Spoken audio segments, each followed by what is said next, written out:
Ja Morant didn't get injured, he self-destructed. How did one of the most exciting stars in the NBA go from the future of the league to constant suspensions, lost trust, and now rumors of a trade that nobody saw coming? Ja Morant's issues didn't start on the court, they started off of it.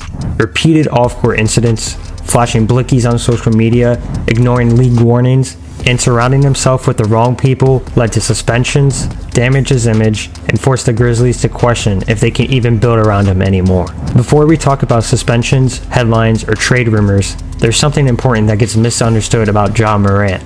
Ja Morant did not come from chaos. He wasn't raised in some dangerous environment he had to escape. He wasn't fighting for survival. He wasn't surrounded by crime.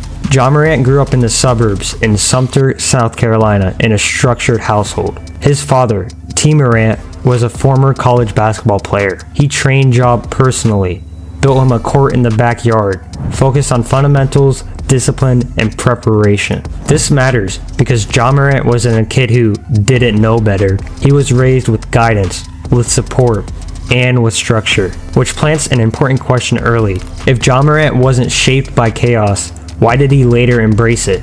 That answer comes later, but keep it in mind. Ja Morant's rise wasn't smooth. He wasn't a top recruit. He wasn't heavily scouted. He was overlooked. That chip on his shoulder became fuel. At Murray State, he played like someone trying to prove the world wrong. Morant was known for his highlight reel style play, looking like a young Derrick Rose type player. He could maneuver around the court with ease, get to the basket faster than anyone, and dunk on your favorite player. This helped Murray State get into the March Madness bracket, which is where the world found out about Ja Morant. He became one of the only players in history to record a triple-double during March Madness. This moment drastically helped his draft stock, putting him right at the top next to names like Zion Williamson and RJ Barrett. By the time he was drafted number 2 overall by the Grizzlies and was entering the NBA, that chip on the shoulder mentality had turned him into a problem for defenses and a dream for the league. Within a few seasons, he was named Rookie of the Year in 2020, a multi-time All-Star, had the All-NBA potential that everyone could see him in,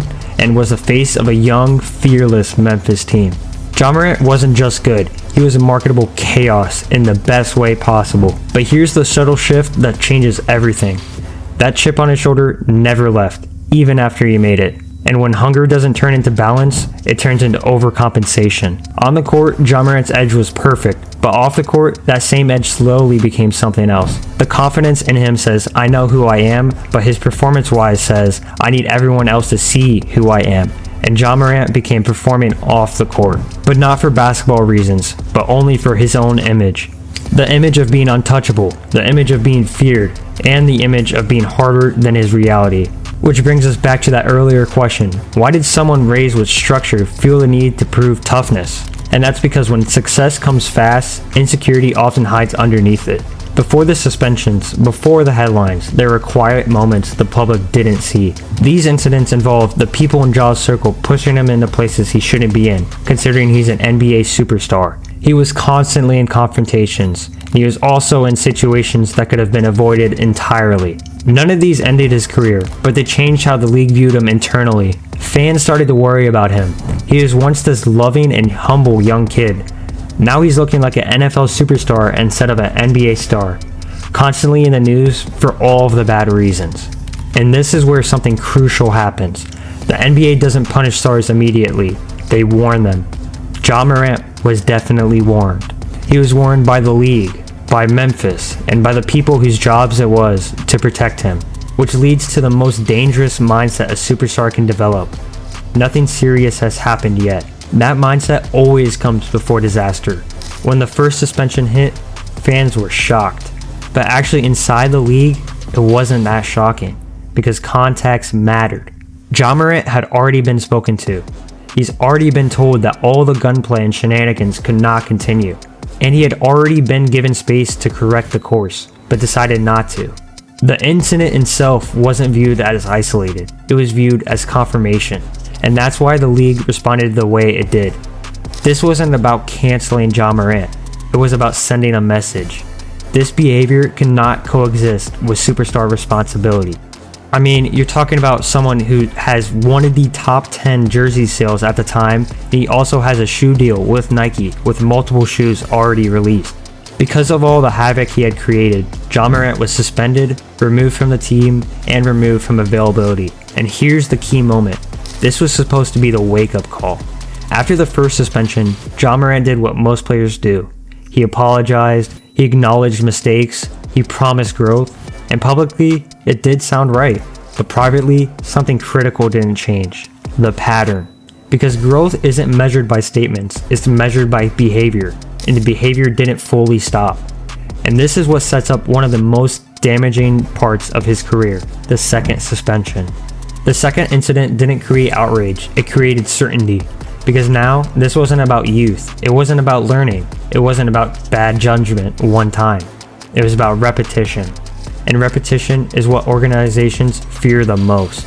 At this point, Ja Morant wasn't just hurting himself, he was hurting Memphis' season. He was hurting the trust that he built with his teammates.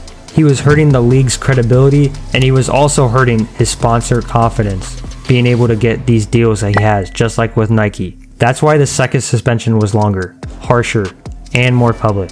Because the NBA wasn't punishing Ja Morant, they were protecting their product. Why was the second suspension so much longer? This part gets misunderstood. The length of the suspension wasn't random. It was designed to reset power. The league needed to make something clear. No player is bigger than accountability. And for the first time in his career, Ja Morant wasn't being treated like a future face of the league. He was being treated like a liability, and that label sticks. This suspension didn't hurt Ja Morant the most though, since suspensions don't just affect one player. They affect team chemistry, coaching trust, and leadership dynamics. When a star keeps missing time, teammates adjust expectations. Not publicly, however, quietly. And once that happens, the foundation cracks. Because championship teams are built on reliability, and Ja Morant stopped being reliable. At the time of the second suspension, the Grizzlies were a championship caliber team. They're the likes of Dillon Brooks, who was a very great 3-and-D player. Right next to him, Desmond Bane, who was and still one of the best shooters in the league. And finally, they had Mr. DPOY, Jaren Jackson Jr., who was just entering his prime. Without their glue in Ja Morant, this team slowly cracked, losing early in the playoffs year after year, to the point where no one feared this team anymore. They were no longer good in the West, like Ja Morant once said. The Grizzlies tried to build around Ja, but he was never the same after the second suspension, causing players like Brooks and Bane to take their talents elsewhere, which has helped them shine. Unfortunately, the same can't be said for the rest and the current Grizzlies roster. They are currently an under 500 team, and because of that, their once glue and franchise player has been riding the bench. This is where the trade rumors come in. Not because Memphis hates Ja Morant, not because they don't believe in his talent, but because front offices think in risk management. They ask, what if this happens again? What if availability never stabilizes? What if the league keeps watching closely? Small market teams can't afford repeated instability. And once these questions exist, contingency plans begin. Quietly, strategically, and that's how trade conversations start. So let's answer the big question honestly. No, Ja Morant didn't end his career, but he destroyed the guaranteed version of it. The version where he was untouchable, he had unlimited grace, he was the unquestioned face of a franchise.